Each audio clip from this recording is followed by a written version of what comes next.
Rekoleksi orang tua wali baptis. Jadi judulnya sebenarnya atau model persiapannya dalam bentuk rekoleksi.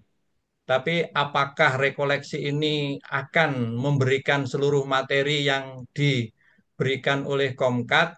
Nanti bisa dibahas lebih lanjut antar ketua sikatekese sebenarnya. Di dalam buku panduan yang diberikan oleh keuskupan ini, teman-teman, itu ada 38 halaman. 38 halaman itu terdiri dari yang pertama, materinya pertama arti dan makna sakramen baptis.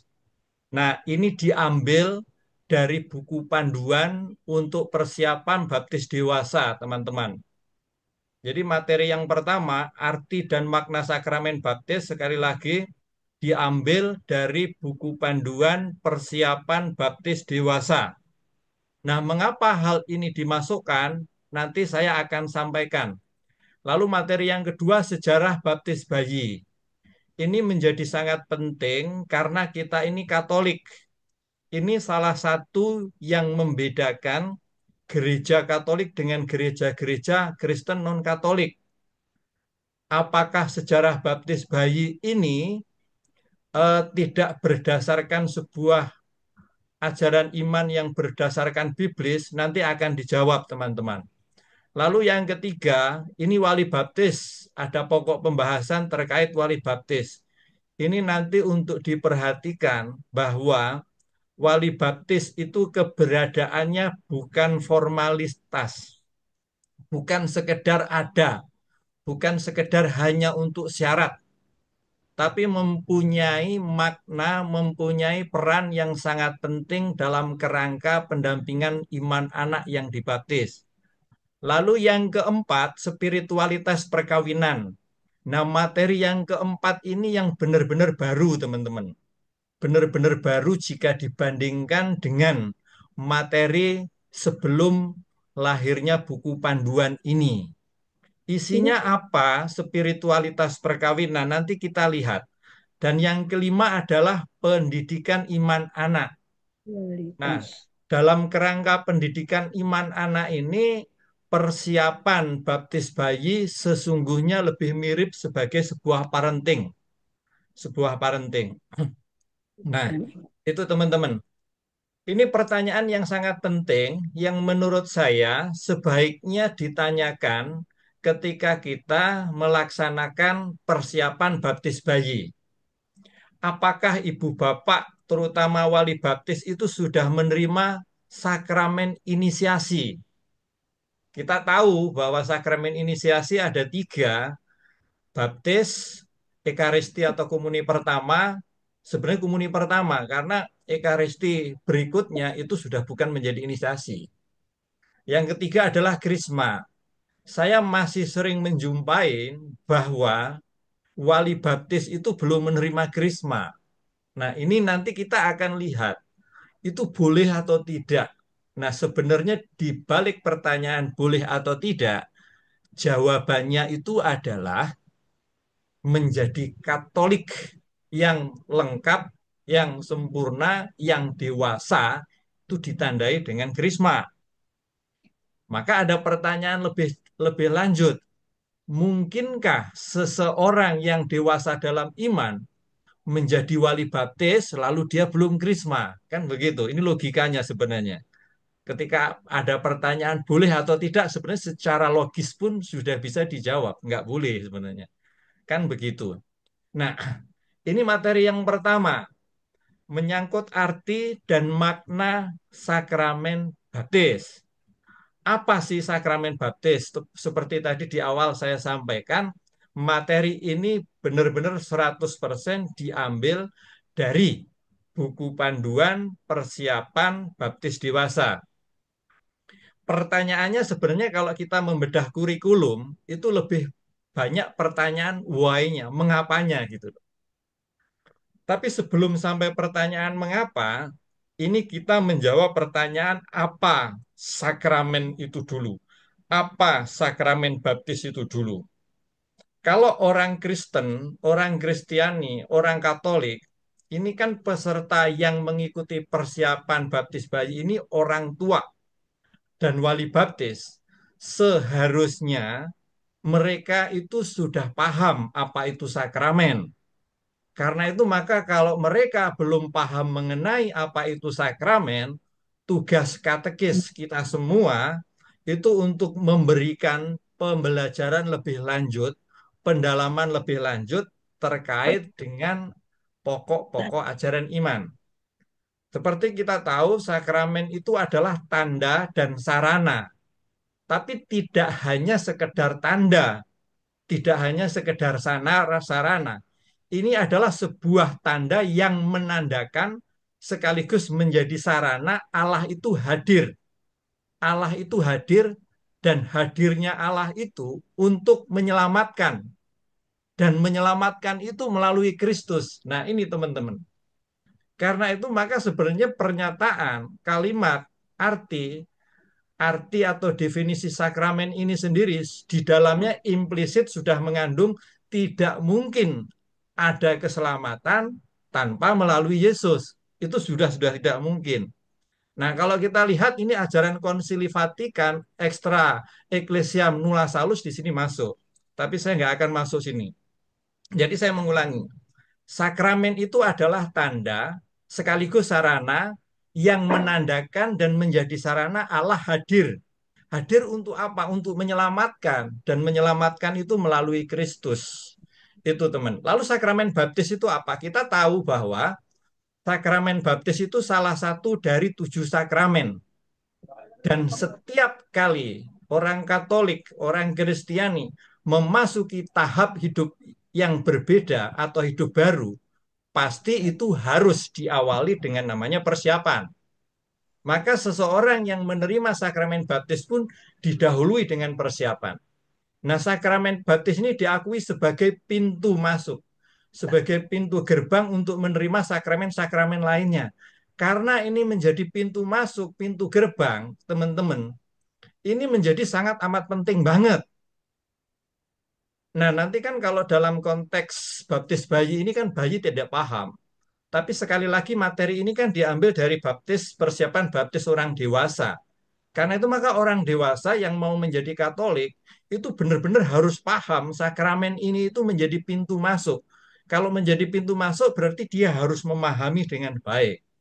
Itu teman-teman. Nah, dasar Alkitabnya sebenarnya kita tahu ini adalah ayat emas atau ayat wasiat dari Matius 28 yang mana Yesus memerintahkan kita supaya apa? Membaptis semua bangsa. Tapi sebenarnya tidak cukup membaptis karena apa? Harus mengajarkan kepada mereka apa? Segala sesuatu yang diperintahkan oleh Yesus. Nah, segala sesuatu yang diperintahkan oleh Yesus itu apa? Kan begitu. Maka orang tua yang akan membaptiskan anaknya dan wali baptis itu harus tahu apa yang diajarkan oleh Yesus segala sesuatu itu. Nah, mereka bisa tahu kalau mereka membaca kitab suci. Nah, dasar kitab suci perintah untuk membaptis ini lalu diserukan oleh Petrus pada kisah para rasul. Nah, kalau kita lihat kisah para rasul itu kan kelahiran gereja. Di situ Petrus mengatakan teman-teman adalah sebagai berikut, bahwa pertobatan itu harus ditandai dengan pembaptisan. Jadi seseorang yang mengatakan bertobat itu harus diikuti dengan pembaptisan. Bertobatlah dan hendaklah masing-masing memberi dirimu dibaptis. Dan itu di dalam nama Kristus. Dan untuk pengampunan dosa. Untuk pengampunan dosa. Nah, di sini pun rahmat pembaptisan sudah nampak. Rahmat yang pertama pengampunan dosa. Nanti kita akan lebih mendalami lagi dosa yang mana yang diampuni. Kan begitu. Maka di sini nanti juga akan disinggung dosa yang mana yang diampuni. Nah, orang yang dibaptis, dosanya diampuni, dia akan menerima karunia Roh Kudus. Nah, ini dasar kitab sucinya, teman-teman. Nah, lalu yang berikutnya itu ada bentuk dan ritus. Ketika kita bicara tentang bentuk dan ritus, itu sebenarnya kita bicara tentang tanda, tentang tanda. Gereja Katolik itu teman-teman gereja yang dipenuhi dengan tanda. Apalagi kalau kita mendalamin tentang apa? Tentang tanda ini di dalam Injil Yohanes sangat kentara sekali. Bahwa mujizat Yesus pun sebenarnya adalah sebuah tanda. Karena itu seseorang yang mampu menangkap tanda, di balik tanda itu ada apa? Inilah yang disebut orang bijaksana. Dan siapa mereka? Mereka adalah orang yang dikaruniai Roh Kudus. Jadi ketika kita bicara bentuk dan ritus, kita bicara tentang materia dan forma. Ini eh, rumusan yang formalistik, yang resmi. Materia kita tahu air. Ada sebuah pertanyaan. Apakah Benar. materianya itu bisa diganti selain non air? Wah, ini di media sosial sudah ada beberapa diskusi kalau kita lihat. Karena itu maka katekis mesti mempunyai basic, mempunyai dasar yang sangat kuat dan dasarnya itu adalah ajaran gereja. Dasarnya adalah iman para rasul. Karena itu kita tidak boleh terpengaruhi oleh gerakan-gerakan progresif yang ada bahkan di dalam gereja Katolik sendiri. Materinya adalah air. Nah, air bukan sekadar air karena ini adalah simbol, tapi juga sekali lagi sekaligus ini sarana. Air Benar. itu simbol, tanda yang membersihkan. Kalau sekarang dituangkan di dahi, itu adalah sebagai sebuah bentuk lah liturginya. Ada juga yang ditenggelamkan. Tapi baptis sendiri dari kata baptisio artinya sebenarnya dicelupkan, dibenamkan. Jadi dimatikan, istilahnya simbolnya itu dibenamkan, dimatikan di dalam dosa, lalu dibangkitkan di dalam roh, di dalam kehidupan. Maka di dalam pembaptisan itu adalah aku membaptis kamu dalam nama Bapa itu dicelupkan. Ini kalau kita mendalami lebih dalam. Dalam nama Bapa dan Putra dan Roh Kudus setelah itu bangkit, muncul, itu berarti muncul dengan kelahiran baru. Dan disimbolkan dengan peristiwa Yesus yang dibaptis, itu adalah burung merpati. Burung merpati hinggap di pundak Yesus, lalu terdengar suara, inilah anak yang kukasihi, kepadanya lah aku berkenan. Sehingga semua orang yang dibaptis sebenarnya juga mendengarkan kalimat itu, teman-teman. Setelah dibaptis itu mendengarkan kalimat itu. Inilah engkaulah anak yang kukasihi, kepadamu lah aku berkenan. Ini sebenarnya sugesti diri yang sangat kuat. Nah, kita bicara mengenai rahmat pembaptisan. Air, forma, materia air, forma setelah proses liturgi pembaptisan, itu rahmat pembaptisannya apa? Berdasarkan rahmat pembaptisannya, itu satu, dibersihkan dari dosa. Ini dosa asal dan dosa personal. Tapi kalau baptis bayi tentu adalah dosa-dosa asal. Karena dosa personal itu belum. Ini ada yang bocor ya. Oke. Dan teman-teman, dalam tradisi gereja Katolik, baptis bayi itu sebenarnya eh, populer banget pada zamannya Santo Agustinus tahun 250. Kalau kita membaca, pada tahun itu adalah tahun pertobatan si Santo Agustinus. Agustinus mempunyai pengikut yang begitu besar, banyak sekali, lalu dia dibaptis, dan pengikutnya juga semua dibaptis. Nah, bersama dengan orang-orang dewasa itu, anak-anak juga dibaptis. Apakah lalu hanya itu dasar baptis bayi itu sebuah tradisi itu? Tidak. Nanti kita akan lihat. Teman-teman boleh catat bahwa ada dasar biblisnya. Jadi rahmat pembaptisan yang pertama adalah membersihkan manusia dari dosa. Lalu yang kedua diangkat menjadi anak Allah. Diangkat menjadi anak Allah. Ini sebuah status yang luar biasa, teman-teman. Karena itu saya sering mengatakan di dalam rekoleksi persiapan ini, jika ada orang tua, jika ada bahkan pengurus lingkungan, jika ada aktivis gereja yang tidak segera membaptiskan anaknya, itu sebenarnya tidak bisa menjadi sebuah contoh. Nggak bisa menjadi sebuah contoh.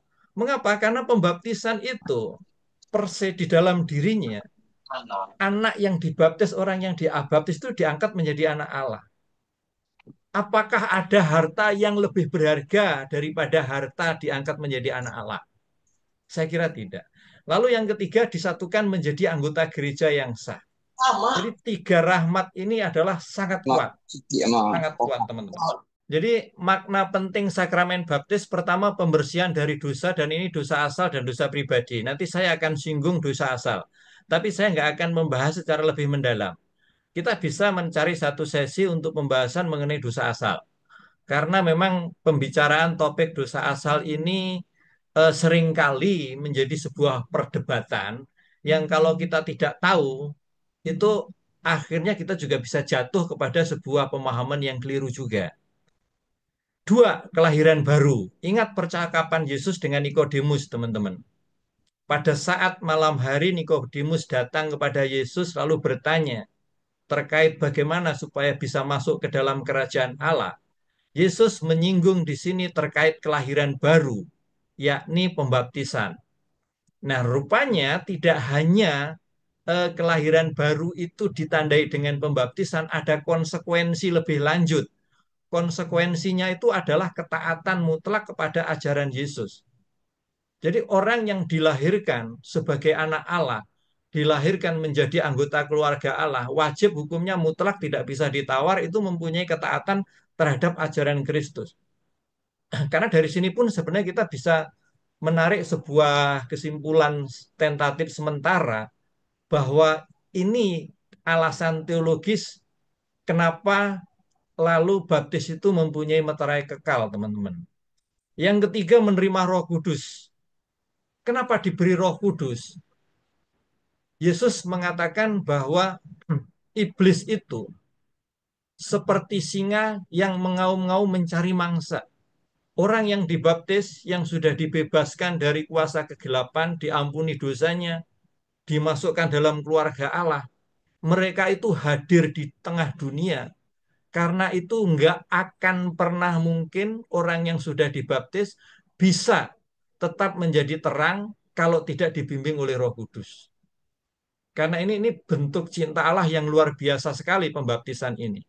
Yang keempat, kesatuan dengan gereja. Nah, Konsili Vatikan kedua, teman-teman, menyinggung mengenai konsep gereja sebagai umat Allah. Ini sebenarnya konsekuensinya ketika seseorang dibaptis menjadi anggota gereja, konsekuensinya dia harus aktif di lingkungan, di gereja. Nggak bisa nggak. Nah, karena itu maka pemahaman mengenai gereja sebagai umat Allah ini perlu kita dalami lebih dalam lagi. Yang kelima, simbol air. Tadi saya sudah sampaikan membersihkan dan ini menjadi simbol kesuburan. Artinya apa? Artinya orang yang dibaptis harusnya juga menghasilkan buah-buah roh dan ketaatan kepada Yesus. Oke, ini tugas setelah dibaptis. Ketika ini ditempatkan di dalam baptis bayi, maka ini diperuntukkan sekali lagi bagi orang tua dan wali baptis. Yang pertama, tugasnya adalah mendalami ajaran iman Katolik. Ini tidak mudah, Bapak Ibu teman-teman. Orang yang sudah dibaptis atau orang tua atau wali baptis, nggak hanya katekis, mutlak, kudu, wajib, harus mendalami ajaran iman Katolik. Pertanyaannya sebenarnya mengapa sih harus mendalami ajaran iman Katolik? Karena kalau pemahaman seseorang itu lebih baik, lebih bagus, lebih mendalam, harusnya harusnya perilakunya juga terpengaruhi oleh pemahaman itu. Yang kedua, menghadiri misa dan perayaan sakramen. Nah, kalau dilihat berarti menghadiri misa dan perayaan sakramen itu bukan kewajiban. Kan kita sering mendengar ya, kewajiban hadir ke gereja ini bukan kewajiban. Kalau ini ditempatkan dalam tugas, dalam kaitan bahwa orang yang mempunyai pemahaman yang mendalam mengenai ajaran iman, dia pasti akan tergerak hatinya untuk menghadiri misa dan perayaan Ekaristi. Karena dengan perayaan misa dan Ekaristi dan perayaan sakramen-sakramen lain, dia akan mendapatkan kekuatan yang lebih besar. Berdoa secara rutin, mengajarkan nilai-nilai Kristiani. Bagaimana orang tua dan wali baptis mengajarkan nilai-nilai Kristiani. Nanti kita akan lihat itu pada bagian pendidikan iman. Berikutnya menjadi anggota aktif nih. Jadi tidak cukup orang yang sudah dibaptis, apalagi orang tua yang sudah baru saja membaptiskan anaknya atau wali baptis, lalu tidak aktif. Walaupun tidak eksplisit disampaikan sebagai syarat menjadi wali baptis itu harus aktif. Nggak bisa enggak, nggak bisa enggak. Itu sebenarnya itu. Dan saya yakin Pak Hendri mempunyai pengalaman yang tidak mudah ketika harus mengelola lingkungan dengan 200 kakak. Dari 200 kakak berapa yang aktif? Wah, itu bisa. Waktu itu saya menyampaikan kepada Pak Hendri, itu sebuah tantangan masih besar sekali menghadang di depan ketua lingkungan dengan jumlah umat 200 kakak di lingkungan. Oke, menjadi teladan hidup sehari-hari, dukungan spiritualitas dan emosi kepada anak-anak menghidupi tradisi gereja. Yang dimaksud menghidupi tradisi gereja itu adalah contoh misalkan begini ya. Salah satu tradisi gereja itu apa sih? Contoh lah misalkan kita jalan salib, itu tradisi gereja yang sangat rosario itu tradisi gereja. Misa pun juga ada unsur tradisi gereja. Kalau menghidupi tradisi gereja berarti saya terlibat di dalamnya, masuk ke dalamnya gitu. Nah, ini adalah salah satu bentuk contoh keteladanan kepada anak-anak yang mau dibaptis. Berdoa untuk anak-anak. Jadi wali baptis pun juga memiliki tugas berdoa untuk yang dibaptis itu. Nah,